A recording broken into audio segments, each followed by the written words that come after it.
the impact of British rule in India. So in this class, we are going to discuss the four main important subunits of this topic. Okay, so at the end of this video, I am going to give you some important questions that were discussed in the previous year exams, and you'll get to know, or you'll get an idea कि okay, this type of questions will come. Okay, so now without any delay, let's start the video. The impact of British rule in India. So in this administrative, पहले आपको क्या जानना होगा बच्चों कि administrative and judicial system की meaning, land की meaning, land तो हर एक बच्चे को पता है, ठीक है. Modern education, laws during British rule. ये lesson like I did this lesson first only, right, but today I am just giving you the gist, like I am giving you the whole idea. Okay, so this type also you can able to do. Okay, that's the reason. The impact of British rule in India. impact माने कि British जो थे उनका impact क्या हुआ हमारे India में, ठीक है.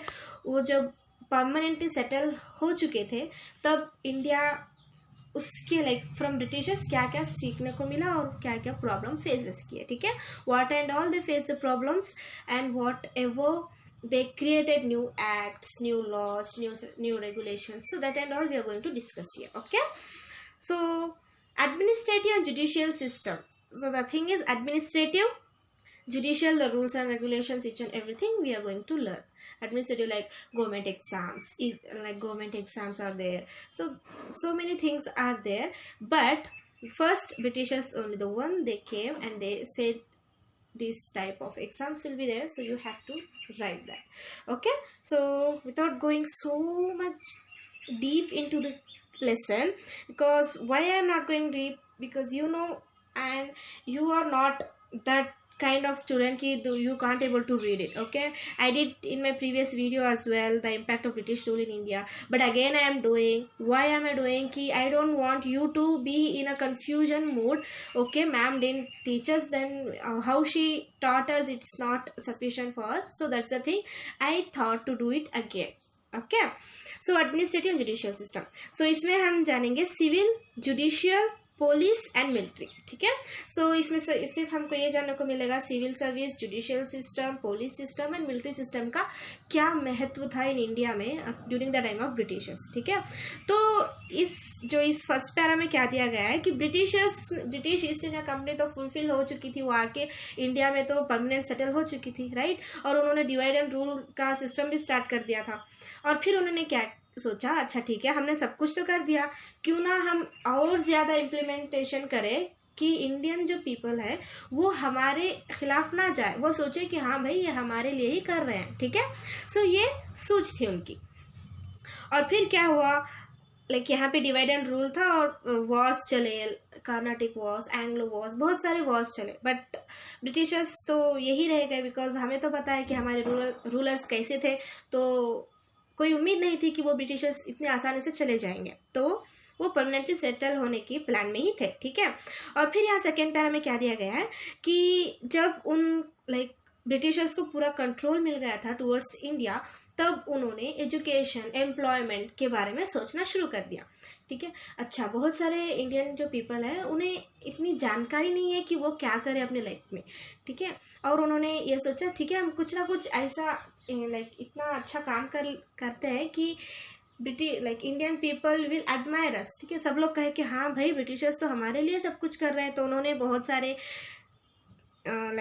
सारे थिंग्स करना शुरू कर दिया, लाइक वन नेशन कॉन्सेप्ट यहाँ पे आ गया. और यहाँ पे क्या था उनका, like education, land tax system, police का काम, ट्रेड, एग्रीकल्चर और बहुत सारे एक्टिविटीज़ उन्होंने रेगुलेट कर दिए वेरियस लॉस एंड एडमिनिस्ट्रेशन के इसमें, ठीक है. उन्होंने एक कॉन्स्टिट्यूशन निकाला और उसमें से सबको लाइक उन्होंने कहा कि एजुकेशन मिलेगी, आपको फ्री एजुकेशन मिलेगी, आप काम करना चाहते हो आप कर सकते हो, आपका बेटा बहुत अच्छा पढ़ रहा है, अगर उसे उसकी ज़िंदगी वो खुद सुधारना चाहता है तो वो सुधार सकता है. It's not about the caste system, but वो इनडायरेक्टली सटल प्ले कर रहे थे, ठीक है. वो डायरेक्टली हमारे लाइक इंडियन पीपल के लाइक उन्हीं के लिए नहीं थे वो. सो दे फॉर देयर ओन सेल्फ, ठीक है, वो खुद ही के लिए कर रहे थे. So British India like BEI जो है, British East India company, so varied administrative experiments in order to achieve new order, ठीक है। बहुत सारे इंडियन तो रेबल करना शुरू कर दिया था कि नहीं हमें नहीं चाहिए, ये बहुत सारे रूल्स एंड रेगुलेशंस डाल रहे हैं, लैंड टैक्सेस डाल रहे हैं, so we can't able to pay it, ठीक है। तब उन्होंने ब्रिटिशर्स ने कहा कि नहीं नहीं, आपको ना एजुकेशन की वैल्यू हम बताएंगे, आपको जॉब की वैल्यू हम बताएंगे, आपका जो बेटा है, आपकी जो बेटी है, बेटी तो उस टाइम नहीं थी शायद, बेटी को इतना इम्पोर्टेंस थोड़ी देते थे वो, तो बेटा जो है वो ये जो बेटा है ये एडमिनिस्ट्रेटिव लेवल में जाएगा, ये एक बड़ा ऑफिसर बनेगा और आपको अच्छा कमा के ला के देगा। तो ऑब्वियसली हम इंडियन पेरेंट्स तो मेल्ट हो जाएंगे और वो कहेंगे हाँ हाँ ठीक है करो करो, तुम जो चाहते हो करो। तो इसके लिए वो अपना कदम शुरू कर दिया। और यहाँ पे आता है first administrative and judicial system. तो पहला कदम उनका था कि पुलिस सर्विस और जो गवर्नमेंट प्रोफेशनल्स थे उन्हें लाइक उसकी जानकारी हम इंडियंस को कैसे दें, ठीक है। तो यहाँ पे उन्होंने सिविल सर्विस कर दिया और सिविल सर्विस को फर्स्ट इंट्रोड्यूस जो थे उन्होंने किया लॉर्ड कॉर्नवालिस, ठीक है। जो लॉर्ड कॉर्नवालिस थे उन्होंने ही सिविल सर्विस को इंट्रोड्यूस किया इन इंडिया, ठीक है। और यहाँ पे the system appointed employees for the purpose of trade was done by the east India company. फिर क्या किया, अच्छा ठीक है, तो मैंने आपको कहा कि आपका बेटा जो है, आपका बेटा अच्छा से कमाएगा तो आप मुझे भेज दो, ठीक है, इसे गवर्नमेंट जॉब मिलेगी, इसे हज़ारों के पैसे ये कमा सकता है, ओके। उस टाइम तो हज़ारों के पैसे माने लाख्स एंड करोड़ के टाइम पर ही था, राइट। ये हज़ारों के पैसे कमा सकता है। तो मैं आप तो अपने बेटों को भेज दोगे मेरे पास। तो मैं क्या करती थी, जो मैंने ब्रिटिश, ठीक है। सो मैंने क्या किया, आपके बेटे को मैंने लिया और मैंने उसे लाइक इंडिया के लिए कुछ अच्छा करे ये नहीं दे रही थी मैंने क्या किया, खुद के काम के लिए उसे डालना शुरू कर दिया, ठीक है। Trade and service, British East India company का जो ट्रेड है उसके लिए वो काम करेगा। और फिर यहाँ प्राइवेट सेक्टर की परमिशन दे दी गई। प्राइवेट सेक्टर्स यानी एम्प्लॉयज़ जो काम करना चाहते हैं, आपने तो आपके बेटे को मेरे पास भेज दिया, यूं ही आसानी से मैंने आपके बेटे को बुलाया क्या? नहीं, आपको कुछ ना कुछ थोड़ा तो पैसा भरना ही होगा। तो पैसा यानी लैंड आप सेल करके दे दो, ये आपके ऊपर है, बट आपको पे करना ही होगा, तभी आपका बेटा कुछ अच्छे मुकाम पे जा पाएगा, ठीक है। तो आपने किया और आपने भेजा और हम मैंने बहुत इलीगल तरीके से उस इंसान का यूज़ करना शुरू कर दिया, ठीक है। एंड इन 1773 में क्या हुआ, the government of England implemented regulating act in India.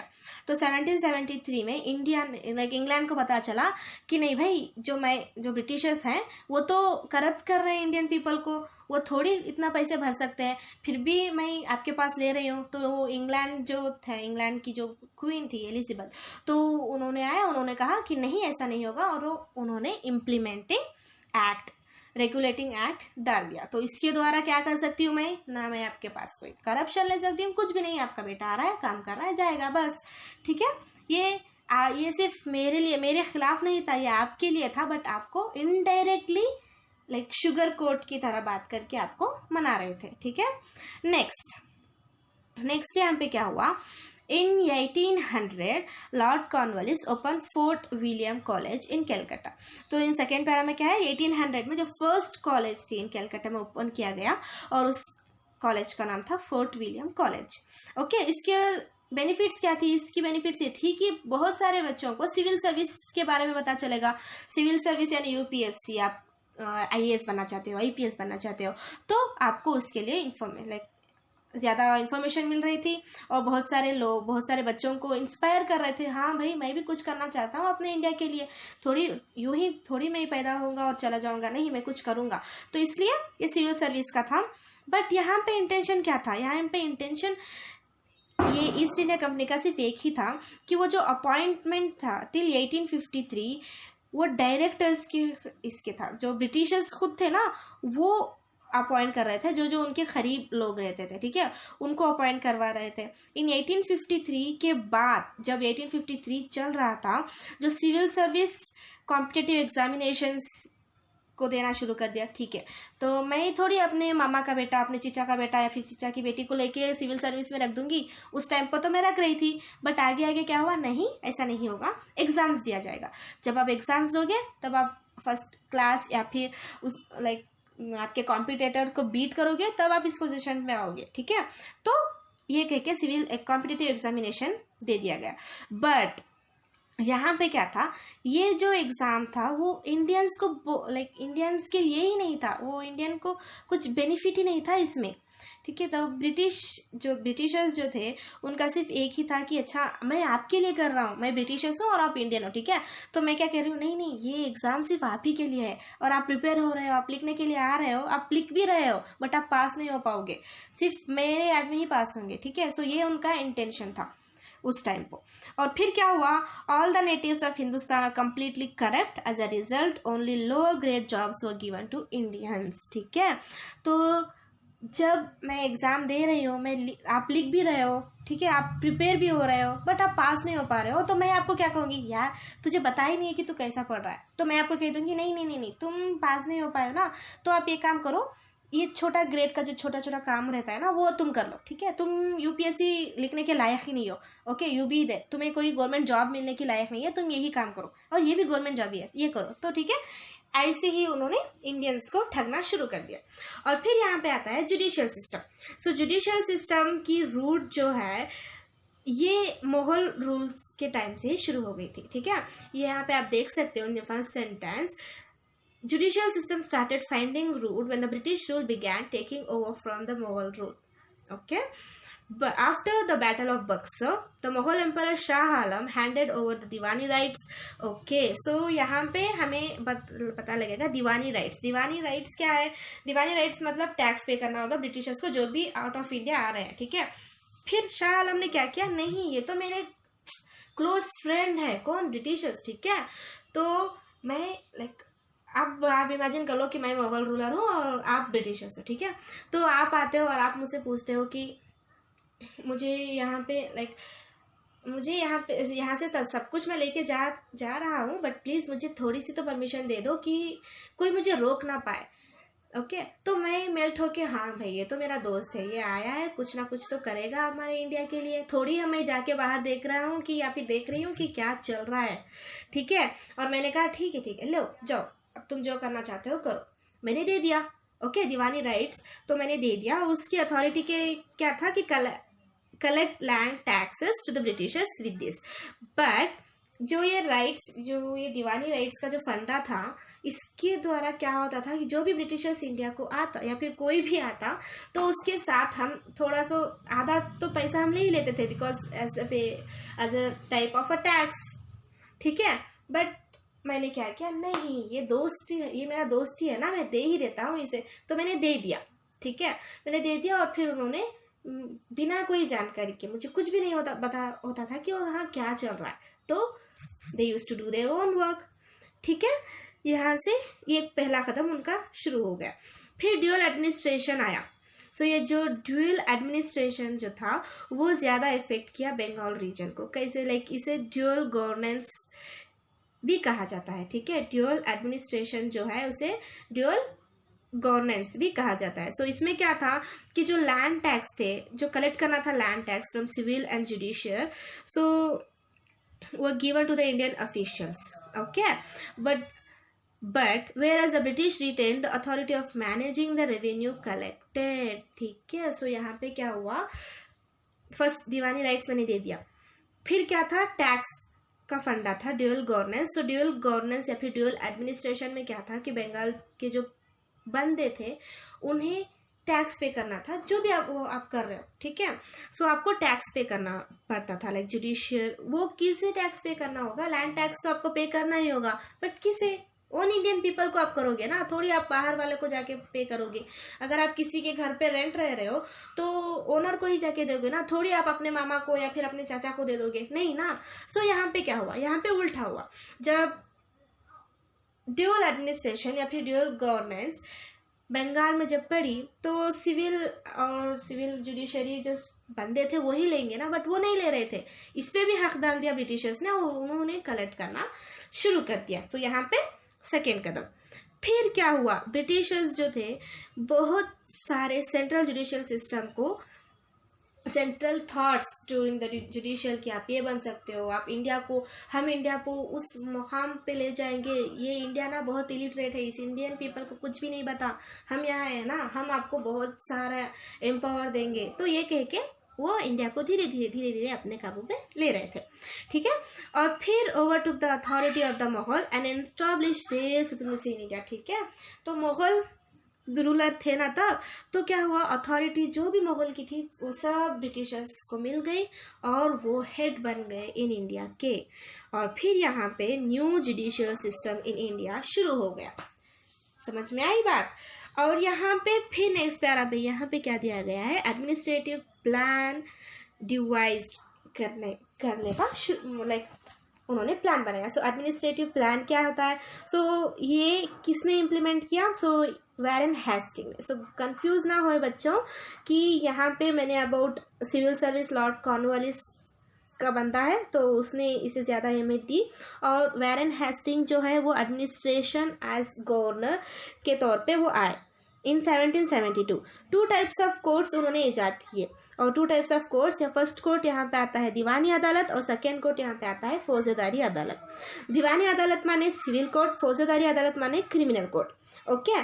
सो ये जो सिविल कोर्ट्स जो थे यहाँ पे अकॉर्डिंग टू शरीयत, according to Hindu rituals, Hindu scriptures के द्वारा ही चल रहे थे, ठीक है। मुस्लिम्स शरीयत और हिंदू स्क्रिप्चर। बट धीरे धीरे क्या होने गया, ब्रिटिशर्स जो लीगल प्रोसीजर्स वो इंट्रोड्यूस कर दिया क्रिमिनल कोर्ट्स में। सो इस क्रिमिनल कोर्ट्स में क्या था, जो civil courts came under the administration of European officers and criminal courts under the control of qazis, okay. So civil court जो था फर्स्ट यूरोपियन ऑफिसर्स के अंडर था, और क्रिमिनल कोर्ट जो था वो खाजीज। सो जो काजीज और ये जो दोनों थे वो under the supervisor of European officers, ठीक है। तो आप जहाँ भी जाओ, अगर आप लाइक कहते हैं ना कि अगर आप अपने माम के साथ खाते हो या पापा के साथ खाते हो, बहुत सेम ही रहता है। बट यहाँ भी सेम ही है, अगर आप यहाँ पे जाके अपना केस लड़ रहे हो, वहाँ पे जाके अपना केस लड़ रहे हो, ये दोनों डिस्कस करके ही आपको फैसला सुनाएंगे ना। So this the type of now police system. So police system में क्या है, the police are in charge of maintaining the internal laws and order situation. So police का धर्म क्या होता है कि वो पब्लिक की रक्षा करे, राइट। वो पब्लिक को समझाए, और जो भी अगर पब्लिक किसी गलत रास्ते पे जा रही है तो उसे वहाँ रोक के उसे समझा सके, ठीक है। ये पुलिस का मेन फंडा रहता है और मेन एम और मेन मोटो कह सकते हैं हम। यहाँ पे लॉर्ड कॉर्नवालिस जो है उन्होंने इम्प्लीमेंट किया एफिशिएंट पुलिस सिस्टम, ओके। सो लॉर्ड कॉर्नवालिस ने अब एक इम्प्लीमेंट किया, सो उसका नाम क्या था, efficient police system in India for the first time, okay. उन्होंने क्रिएट किया new post of superintendent of police, SP, okay. तो उन्होंने फर्स्ट पोस्ट क्रिएट किया, उसे एसपी कहा गया है, ठीक है। और फिर उन्होंने डिस्ट्रिक्ट को डिवाइड किया इन मेनी स्टेशंस। तो एक police like throughout Bangalore, so just think take an example of the Bangalore. So whole Bangalore city में एक पुलिस स्टेशन थोड़ी रह सकती है, नहीं ना। तो यही उन्होंने एक एक स्टेट्स को, एक एक डिस्ट्रिक्ट्स को स्टेशंस डिवाइड करना शुरू कर दिया, okay, under a Kotwal, okay. So under a Kotwal.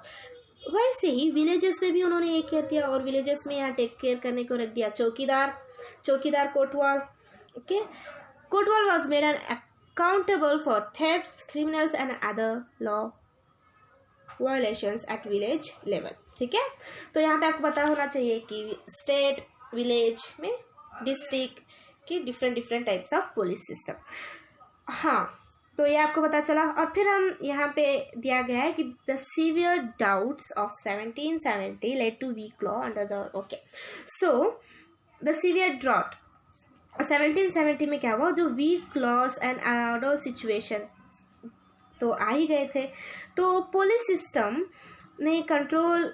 System जो थी वो under the control of British officer ही थी, ठीक है। अगर मैं इंडियन पुलिस ऑफिसर हूँ तो मुझे कोई हक नहीं है कि मैं जाऊँ और अगेंस्ट ब्रिटिश बात कर सकूँ, अगेंस्ट ब्रिटिश लॉ के खिलाफ बात कर सकूँ, नहीं, मुझे उतना हक नहीं था। तो मैं सिर्फ नाम की पुलिस थी, बट में जो पावर, जो सब कुछ था, तो वो ब्रिटिश के हाथ में ही था। तो यहाँ पे क्या हुआ, ब्रिटिशर्स मैजिस्ट्रेट्स जो बड़े लोग रहते थे उन्होंने स्टार्ट कर दिया, और इन 1781 में उन्होंने अपॉइंट करना शुरू कर दिया पुलिस को, ठीक है। पुलिस ऑफिसर जो थे वो ब्रिटिश मैजिस्ट्रेट ही सेलेक्ट कर रहे थे ना, तो उन्होंने चेंजेस करना शुरू कर दिया। इन 1861 में क्या हुआ, द पुलिस लॉ को इम्प्लीमेंट किया। और इसमें क्या था कि good law order to administration, जो अच्छा लॉस लाएंगे हमारी भलाई के लिए ही लाएंगे, तो उन्होंने ये सोचा।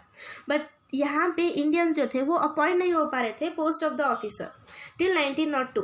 उन्होंने इम्प्लीमेंट किया 1770 में, ठीक है, 1770 में उन्होंने इम्प्लीमेंट किया। उन्होंने कहा कि पुलिस लाई जाएगी, पुलिस बनाए जाएंगे, पर्टिकुलर स्टेट में ही आ जाएंगे, बट ये नहीं हो पाया, ठीक है। तो वैसे ही 1902 में क्या हुआ, till 1902 Indians were not appointed, okay.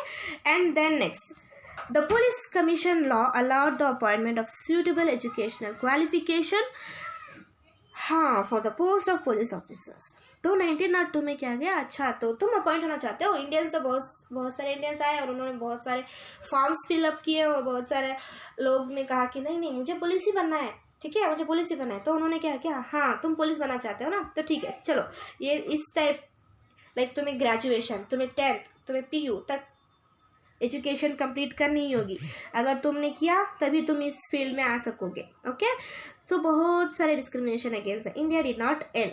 तो उन्होंने पहले ये किया थोड़ी, तब हमारे लाइक इंडियन पीपल जो थे उतना थोड़ी पढ़ पा रहे थे, नहीं ना, तब तो एजुकेशन की वैल्यू इतनी नहीं थी, ठीक है। थोड़ा लाइक हमारे घर का कोई एक बच्चा जाके पढ़ रहा था, तो उस एक बच्चे को तो 10th पढ़ा दिया, वही बहुत ज़्यादा था। जब मैं गई तो पुलिस की कमिश्नर या फिर पुलिस पोस्ट में जम सकूं, तो मुझे नहीं जमाया गया, क्या कह दिया गया कि एजुकेशन क्वालिफिकेशन कम है आपकी। तो ऐसे ही उन्होंने धीरे धीरे अपना पावर जमाना शुरू कर दिया। और हाँ, यहाँ पे है मिलिट्री सिस्टम। सो यहाँ मिलिट्री क्या है, सो सेम आप यहाँ पे भी सेम ही फंडा रहेगा उनका। सो ब्रिटिश पुलिस अपॉइंट किया और फिर उन्होंने मिलिट्री अपॉइंट कर दिया। क्योंकि वो कंट्रोल कर सके, इंडिया कंट्रोल कर सके कि कोई भी बाहर का देश का आदमी अगर हमें अटैक कर रहा है तो थोड़ी मिलिट्री पीपल भी रहना चाहिए ना, ओके। सो उन्होंने supremacy by addressing the challenges post outside of the well inside forces. तो उन्होंने अच्छा तो आपको ये मिलेगा, आपको ये पावर मिलेगी, आपको वो पावर मिलेगी, ठीक है। उन्होंने मिलिट्री सिस्टम का भी ईजाद कर दिया, ठीक है। और यहाँ इंडियंस जो थे, Indians could reach a rank of सूबेदार।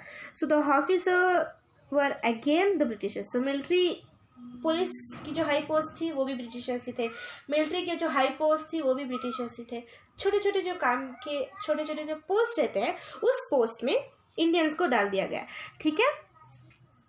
तो उस टाइम पर जो हाईएस्ट पोस्ट अवेलेबल थी उनके खिलाफ वो थी कूली सोल्जर, ठीक है। जो बहुत सारे इंडियन थे, आप जान सकते हो, अगर आपको गूगल करना है तो आप गूगल कर सकते हो कि दोज हु लाइक एंसेस्टर, जो पहला इंडियन सोल्जर बना, आर्मी बना, वो कौन से स्टेप से वो ऊपर आया है, ठीक है। सो यहाँ पे भी सेम ही है, पहले वो कूली बने फिर सोल्जर। वैसे ही the British government accepted recommendation of Peel in 1857 based on recommendation of military system was redesign. तो बहुत सारों ने कहा कि नहीं ये तो मिलिट्री है ना, तो आप क्यों ये नाम तो मिलिट्री का दे रहे हो बट काम थोड़ी मिलिट्री का करवा रहे हो। तो इसलिए 1857 में गवर्नमेंट को बहुत सारा प्रेशर मिला, government in the sense British government. और फिर उन्होंने कहा चलो ठीक है रीडिज़ाइन करते हैं और सोचते हैं कि मिलिट्री को कहाँ डाल दिया जाता है, ठीक है। पुलिस और मिलिट्री को थोड़ी एक जगह रख सकते हैं, नहीं ना। So that's the thing. Now यहाँ पे आता है लैंड टैक्स पॉलिसीज। तो आपने जाना कि अबाउट दिस 4, ठीक है। अब हम जानेंगे land tax. So land tax का भी आपको पता है। सो यहाँ पे क्या था, ईस्ट इंडिया कंपनी को पे करना था 40 lakh pounds, okay, for its control over Bengal province. In order to fulfil this commitment, the company had to stabilize its financial interest in a secure manner, and it's implemented many land tax policies, okay। so यहाँ land tax policies तो थी, ठीक है। ये क्यों आया और किस लिए आया। so जो land tax policy है, पहले हम ब्रिटिश ईस्ट इंडिया कंपनी को ही जानते हैं, वो लोग ही थे ना जो बहुत सारे इम्प्लीमेंट लाना चाहते थे हमारे इंडिया में, तो वही बताएंगे। तो यहाँ पे भी वही बताया गया है। जो ईस्ट इंडिया कंपनी थे ना, वो ब्रिटिश गवर्नमेंट को पे करना था 4 लाख पाउंड्स, ठीक है। 4 लाख पाउंड्स उन्हें पे करना होगा। क्यों? क्योंकि उन्होंने कंट्रोल कर लिया है बंगाल को। वो बंगाल में अपने ट्रेड्स और फैक्ट्रीज ईजाद कर रहे हैं तो उन्हें तो बनना ही पड़ेगा टैक्स, उनके बाप भी रहते हैं, right? So they are in India, outside the India, England, Europe was there, so they want money from them, okay, just like 50%, okay, they have to give. So उसके लिए उन्होंने क्या किया, ठीक है, so I can go against the government, okay. So Britishers thought, ठीक है, क्यों हम खुद के पैर पे खुरारी मार ले, इंडियंस को ही कुछ गोल घुमा के उन्हीं से हम पैसे ले लेते हैं, ठीक है. And then here it became the permanent zamindari system, mahalwari system, ryotwari system. What happened to this? Okay, ryotwari system. So now will have a look on the permanent zamindar system.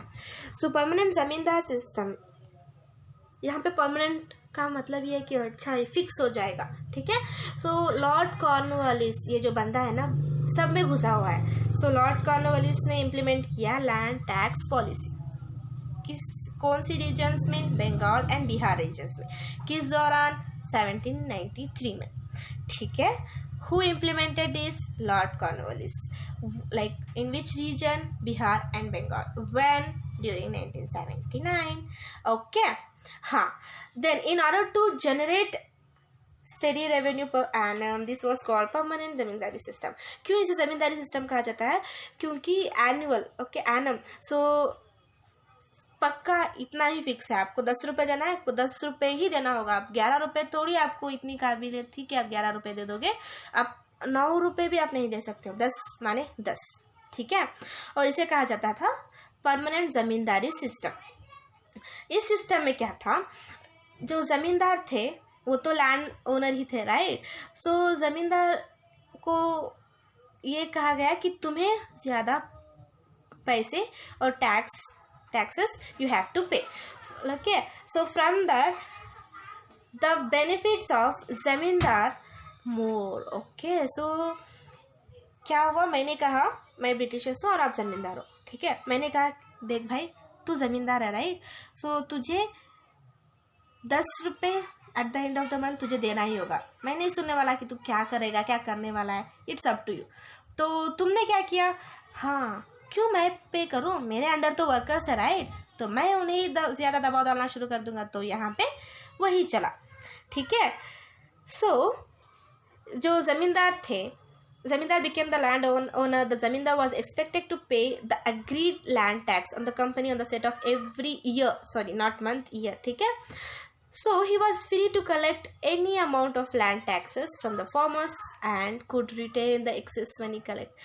So तुम्हें लाइक पूरा हक था कि अगर आप 10 रुपये लेना चाहते हो तो लो, 20 रुपये लेना चाहते हो तो लो, बट मैं आपको नहीं पूछूंगी. मुझे at the end of the year आपको 10 रुपये देना है तो देना ही होगा, ठीक है. सो इसके द्वारा आपने क्या किया, बहुत सारे प्रेशर डालना शुरू कर दिया फार्मर्स को. और उसके लिए जब वो टैक्स कलेक्ट करते थे तो टैक्स नहीं पे कर पा रहे थे जो वर्कर्स थे. क्यों? क्योंकि बहुत सारी फेमाइन थी, लाइक खाने की तंगी थी उस टाइम को. और वो कंपनी को भी वो पे करना पड़ता था. कंपनी को पे करे और फिर ज़मींदार को पे करे, थोड़ी उनका रोजी रोटी थोड़ी चलने वाली थी, ठीक है. और यहाँ पे ज़मींदार और कंपनी जो थे वो बहुत सारी बेनिफिट्स पा रहे थे, ओके. फिर क्या हुआ, फार्मर्स बहुत सफ़र करना शुरू कर दिया. और यहाँ पे एक न्यू ग्रुप, सोशल ग्रुप का ईजाद हुआ, okay. The farmers, the farming labour suffer due to the irregular working opportunities in the farming lands. और फिर बहुत सारे फॉर्म, अगर आप मेरे अगेंस्ट जाते हो तो मैं आपको मेरे अंदर इतना हक था कि मैं आपको निकाल दूँ. अगर मैं आपको निकाल दूँगी, थोड़ी आपको कोई दूसरा काम तो आता नहीं था आपको, तो आप कैसे जाके दूसरा काम करोगे, तो आपको करना ही होगा. सो ये मुझे भी पता था और कंपनी को भी पता था, तो इसलिए मैंने आपको ज़्यादा प्रेशराइज करना शुरू कर दिया, ठीक है. और फिर दिस सिस्टम वॉज एक्सटेंडेड. सो फिर धीरे धीरे ये जो सिस्टम था, ज़मींदारी सिस्टम का जो फंडा था, ये धीरे धीरे बढ़ता गया. बिहार से उड़ीसा, उड़ीसा से आंध्रा, आंध्रा से वाराणसी और बहुत सारे, ठीक है. और यहाँ पे according to Charles Metcalfe, okay. So यहाँ पे एक चार्ल्स मेटकाल्फ का जो आदमी था, उन्होंने कहा कि the Indian farmers were born in डेब्ट, लिव इन डेब्ट एंड डाइड इन डेब्ट due to the land tax policies of the British. ये बहुत like it has a deep meaning. Okay, सो जो इंडियन फार्मर्स थे वो पैदा होता ही है खरस के लिए, जीता ही है खरस फेरने के लिए, और मरता भी है खरस के ही लिए। ठीक है, तो इसका पूरा जो क्रेडिट जाता है तो ब्रिटिश लैंड टैक्स के ऊपर ही जाता है। ठीक है, समझ में आया जमींदारी सिस्टम। अब हम चलते हैं Mahalwari system. So mahalwari system क्या है, जो द कंपनी की गवर्नमेंट जो थी वो एक अग्रीमेंट पे पहुंच गई। ओके, सो टैक्स सिस्टम तो उन्होंने लाइक ज़मींदारी सिस्टम तो ज़मीन के ऊपर टैक्स करना शुरू कर दिया, और अब वो गए महाल्स के ऊपर। ओके, जो during that time there was so beautiful mahals was there, right. So वहाँ पे गए और उन्होंने कहा कि आप इस महल पे रह रहे हो ना, तो आपको पे करना होगा टैक्स, और ये इम्प्लीमेंट कर दिया उत्तर प्रदेश में and many parts of Madhya Pradesh, Punjab, Delhi. Okay, so mahal means taluk. So taluk like for example in this taluk, so taluk में आपको इतना पे करना ही होगा। R M Bird and James Thomason implemented this system. So mahalwari system किसने इम्प्लीमेंट किया? R M Bird and James Thomason. Okay, so they were different in the implementation of this system in the region. So बहुत सारी डिफरेंस थे, क्योंकि छोटे और बड़े ज़मींदार was part of this system, Mahalwari system के पार्ट ही थे वो। ठीक है, और ये जो कंपनी ऑफिशियल्स थी उन्होंने फिक्स कर दिया था कि इतना लैंड टैक्स आपको पे करना ही होगा। ज़मींदारी सिस्टम, ज़मींदार जो थे उन्होंने अपनी ओनरशिप खोना शुरू कर दिया towards the land. Okay, the marginal farmers and agricultural laborers who were dependent on these जमींदार also suffered due to this। जो जमींदार थे उन्होंने वो भी सफ़र करना शुरू कर दिया। ठीक है, सो ये महलवारी सिस्टम। तो यहाँ आप देख सकते हो ब्रिटिशर्स ने पहले तो ज़मींदार का हेल्प लिया और उन्होंने फार्मर्स को टैक्स पे कर दिया, और फिर ज़मींदार को ही नहीं बख्शा, उन्हें भी उन्होंने टैक्स डालना शुरू कर दिया। और फिर आता है यहाँ रैयतवारी सिस्टम। सो रैयतवारी को फर्स्ट इम्प्लीमेंट किया था Baramahal region by Alexander Read in 1792। Okay, so Alexander Read के शख्स ने रैयतवारी सिस्टम ईजाद किया इन 1792 में। ओके, सो ये जो इम्प्लीमेंट हुआ in Madras. Okay, so this system was later implemented in Madras Mysore region by Thomas Munro. Okay, पहले अलेक्जेंडर रीड और फिर थॉमस मुनरो ने भी उन्हें ज़्यादा महत्व दिया। सो इस रीजन में क्या था, ब्रिटिश एम्पायर उस टाइम पे जो थे वो फार्मर्स एंड कंपनीज को डायरेक्ट लिंक कर रहे थे। ठीक है, फार्मर्स जो है वो बंदा कंपनी को जाके पे करना होगा, तो कंपनी क्या करेगी, कंपनी को ना पे करना ही होगा। कंपनी थोड़ी अपने जेब में रख सकती है, नहीं, उसे भी पे करना होगा जो उनके बाप रहते हैं। ठीक है, the owner had to pay 50% of the percent as land tax. So जो ओनर रहता था, ज़मींदार रहता था या फिर कंपनी का ओनर रहता था, उसे 50% कंपनी को देना पड़ रहा था। ठीक है, the land tax has 30 years tenure, the tax could be revived after this tenure. So जो लैंड टैक्स है 30 साल का लैंड टैक्स आपको भरना होगा। 30 साल का आपने लैंड टैक्स क्लियर कर दिया, फिर उसको रेवेन्यू करो ना, फिर 30 साल का एक्सटेंड कर लो, यही फंडा था।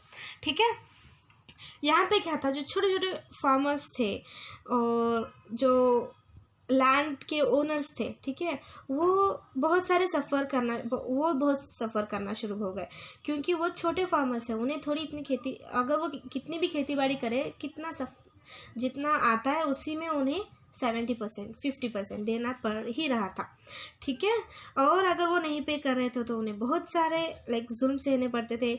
अगर आपकी क्रॉप्स फेल हो गई तो इसमें उनका कोई संबंध नहीं है, आपको पे करना ही होगा। अगर आप नहीं पे करोगे तो आपका वो लैंड ले लेंगे। ठीक है, सो यहाँ पे और फिर यहाँ पे क्या हुआ, न्यू सिस्टम भी बेनिफिट्स कर दिया टूवर्ड्स द फार्मर्स।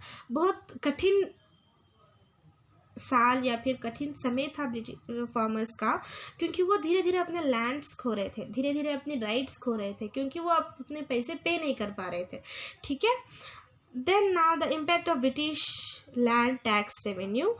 सो यहाँ पे है the impact of British land tax revenue पे यहाँ पे दिया गया है। सो यहाँ पे क्या है, द न्यू क्लास ऑफ ज़मींदार who exploited the farmers was created. तो यहाँ पे ज़मींदार शुरू हो गए। ठीक है, इम्पैक्ट क्या हुआ यहाँ पे, जब उन्होंने बहुत सारे टैक्स डाल दिए, बहुत सारा जुल्म करना शुरू कर दिया, तो उसका इम्पैक्ट क्या हुआ फार्मर्स पे। तो यहाँ पे क्या हुआ, ज़मींदार जो थे वो एक्सप्लॉयटेड द फार्मर्स। सो जो ज़मींदार मुझे एक्सप्लॉयट कर रहा है, फार्मर्स को एक्सप्लॉयट कर रहा है, तो वो शुरू हो गया, और फार्मर्स बहुत सारा सफ़र करना शुरू हो गए। ज़मींदार जो थे वो अपने लैंड थोड़ी धीरे धीरे कम करना शुरू हो गए, ठीक है, बिकेम लैंडलेस। ओके, और फिर यहाँ इस टैक्स के द्वारा क्या हुआ, जो लैंड थी ना वो लोन के दबाव में चले गए। आप इतने लोन पे कर रहे हो, आपको पे नहीं कर पा रहे हो, तो ये अंडर द गवर्नमेंट चले गए, ठीक है। और फिर यहाँ पे ज़मींदार जो थे, जो उनकी लैंड थी, उस लैंड पे उन्हें बहुत सारा टैक्स पे करना ही पड़ता था। और यहाँ पे एग्रीकल्चर जो सेक्टर्स रहते थे ना, उस टाइम पर जो रॉ मटेरियल्स चाहिए वो ग्रो करना होगा। Industries back in India, the money lender became strong. Money lender in the sense Britishers, ठीक है। Then will move on to the modern education system. तो हमने जाना कि सिविल सर्विस एंड एडमिनिस्ट्रेशन के बारे में, जुडिशरी के बारे में, और फिर हमने जाना टैक्सेस के बारे में, और अब हम जानेंगे मॉडर्न एजुकेशन के बारे में, ठीक है। सो इस मॉडर्न एजुकेशन में भी सिर्फ यही है कि 18th सेंचुरी में मॉडर्न एजुकेशन को ज़्यादा महत्व दिया गया, और उस एजुकेशन में बहुत सारे बच्चों को पढ़ने की अनुमति दे दी गई, ठीक है। सो यहाँ पे जो है वैरन हेस्टिंग के बंदे ने बहुत सारी facility, expansion of the modern education in India ईजाद कर दिया। सो उस मॉडर्न एजुकेशन के चलते बहुत सारे इंडियंस अगेंस्ट गए, क्योंकि वो नहीं चाहते थे कि हमारी इंडियन संस्कृति को कोई हार्म करे, ठीक है। तो बहुत सारे बच्चे उस टाइम पर नहीं पढ़ पा रहे थे। तो उसी के दौरान क्या हुआ, इंग्लिश एजुकेशन की सिस्टम जब आई तो थोड़ी लाइक आउट ऑफ 100% 30% के लोग तो अपने बच्चों को इंग्लिश पढ़ाने के लिए भेजेंगे ना। जब वो भेज रहे थे तो वो थोड़ी इंग्लिश पढ़ रहे थे, नहीं, उन्हें कोई राइट्स नहीं था कि वो इंग्लिश पढ़ सके। तो इंग्लिश तो पढ़ सकते हैं, बट वहाँ 2 टाइप्स ऑफ स्कूल्स बना दिए गए। तो पहला only for the British people की, जो ब्रिटिशर्स के जो बच्चे थे वही रूल कर सकते थे, वही पढ़ सकते थे। तो ये उनका फंडा बन गया। The report of the education submitted by him. तो यहाँ पे मैक्यूले जो थे, बेंटिंग अपॉइंटेड मैक्यूले कौन थे, ये जो गवर्नर जनरल एग्जीक्यूटिव कमेटी थे, उन्होंने क्या किया, वो जो है चेयरपर्सन है। और जो education submitted by him in 1835 became the base of modern education. जो मैक्यूले को पता चला, ठीक है, ये ब्रिटिशर्स ने तो कह दिया कि हम एजुकेशन इम्प्लीमेंटेशन ला रहे हैं इंडिया में, बट इंडियन पीपल इतना सफ़र नहीं हो पा रहे हैं। तो इसके द्वारा new classes, creation of a new class of Indians who are Indian by body but British in intelligence, opinions and taste. Okay, तो उन्होंने एक फंडा जारी किया, इंडियन रहेंगे, ठीक है, तुम बॉडी से इंडियन रहोगे, बट आपकी सोच, आपका चलन, आपका बैठने का ढंग, आपको पहनने का ढंग, आपके बात करने का ढंग पूरा ब्रिटिश होना चाहिए। तो ये उनका मकसद बन गया, और ये स्टार्ट हो गया 1830 में। Okay, and then the governor general lord Dalhousie जो थे, उन्होंने यूनिवर्सिटी इस्टेब्लिश की कलकत्ता, बॉम्बे एंड मद्रास में। चार्ल्स वुड कमीशन के सजेशंस के चलते English became the universalized in India. Okay, धीरे धीरे इंडिया जो थी, जो एजुकेशन जो है वो बहुत इंपॉर्टेंट बन गया, only the main language that is English. Okay, then the impact of British. तो इम्पैक्ट क्या हुआ इसका, सो इसका जो इम्पैक्ट था, जो इंडियन की मॉडर्निटी थी, सेक्युलरिज्म थी, वो धीरे धीरे कम होती गई। ओके, जो हमारी संस्कृति थी, ओके, वो थोड़ी कम होती गई। और फिर received a local literature language. So फिर उन्होंने लैंग्वेज लाए, लिटरेचर के बारे में पता चला।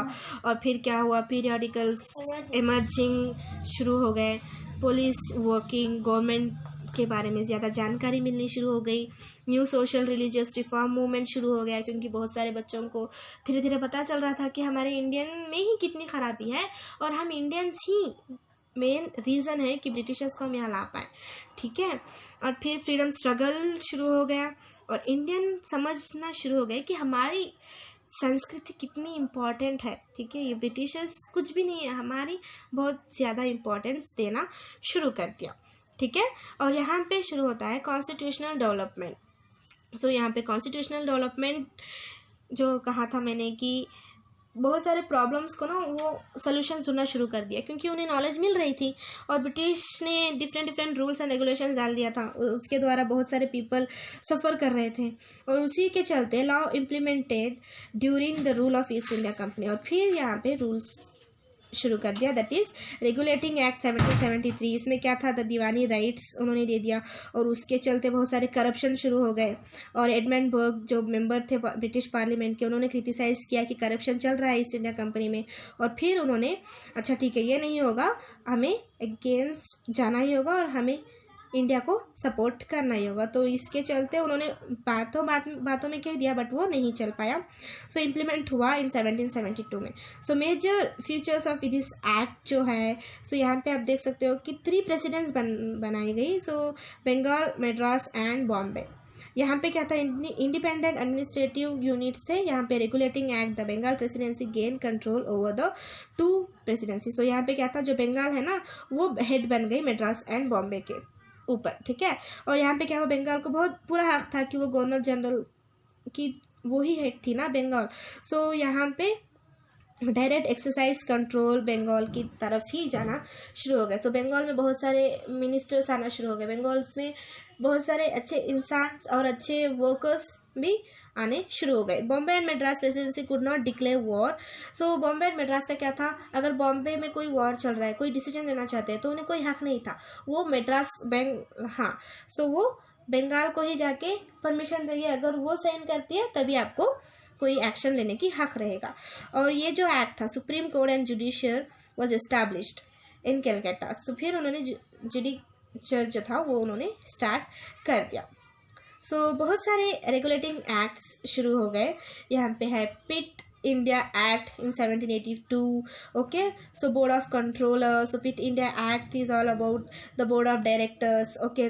सो board of control into exist, कि कैसे आप कंट्रोल कर सकते हो। This act declare that Indians have attain their paramount amount of, like अगर ब्रिटिशर्स रूल कर रहे हैं तो आपका हक क्या है वहाँ पे, आप पॉलिटिकल में भी आप जा सकते हो, आप अपने हक के लिए लड़ सकते हो। पिट्स एक्ट शुरू कर दिया। चार्टर एक्ट, सो चार्टर एक्ट को आपको पता है कि लाइसेंस था वो ईस्ट इंडिया कंपनी को 30 साल के लिए उन्हें रेवेन्यू करना पड़ रहा था।